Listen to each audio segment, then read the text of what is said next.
Yung fourth point po natin is on monetary graft and kickbacks. And may I call on Vice Mayor Attorney Harold Respicio to discuss this. Magandang hapon po sa inyo lahat, and thank you so much for coming dito sa aming press con. Ako po si Attorney Harold Respicio, elected Vice Mayor ng Reyna Mercedes Isabela. Ako po ay nagre-representa ng lahat ng Pilipino, lahat ng probinsyano, lahat ng Ilocano, lahat ng Tagaluzon, at lahat ng mga kumukontrang elective official laban sa administrasyon na ito. Dahil hindi totoo ang sinasabi nila na may solid north. Hindi totoo na solid ang mga probinsyano at Ilocano sa kanya. Kasama namin si Javito. Hindi totoo na kakampi nila lahat ng mga nakaupong opisyal sa ating gobyerno dahil nandito ako, pinapakita ko yan. Kaya ako lumapit dito dahil walang kwenta yung final na unang impeachment complaint.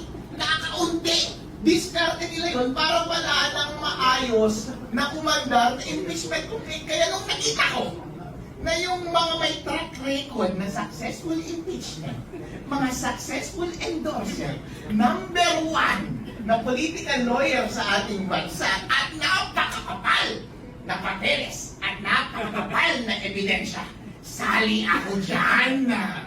Dahil gusto nating matanggal ang ulo ng korupsyon sa ating bansa.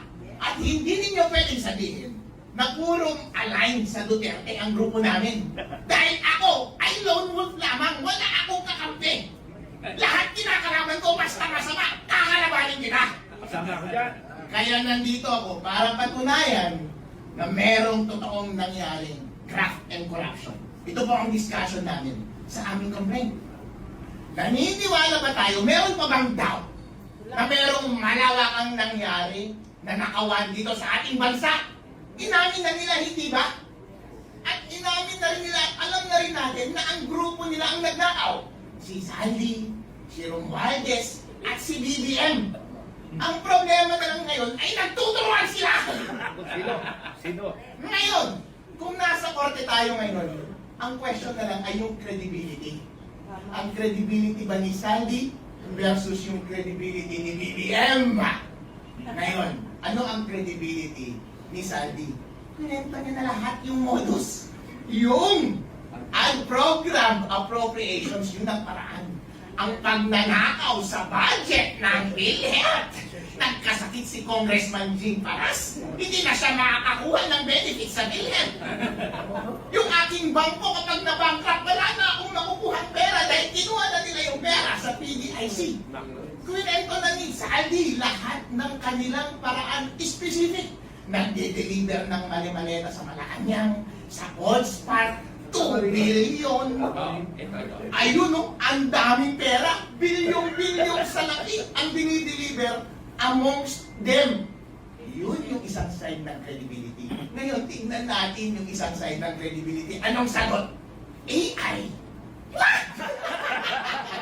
AI daw. Kung ikaw ang husgado, sino ang paniniwalaan mo?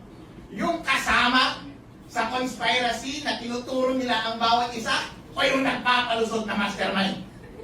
Alam ba yan? Kapag ikaw ang husgado, convicted yan. Kaya ang tanong lamang, ang simpleng question lamang, on the ground of graft and corruption, dito sa aming impeachment complaint, maniniwala ka ba kay Sandy? Kapag naniniwala ka kay Sandy at hindi ka naniniwala sa palusot ni BBM, impeach dapat si BBM dahil ground for impeachment ang graft and corruption.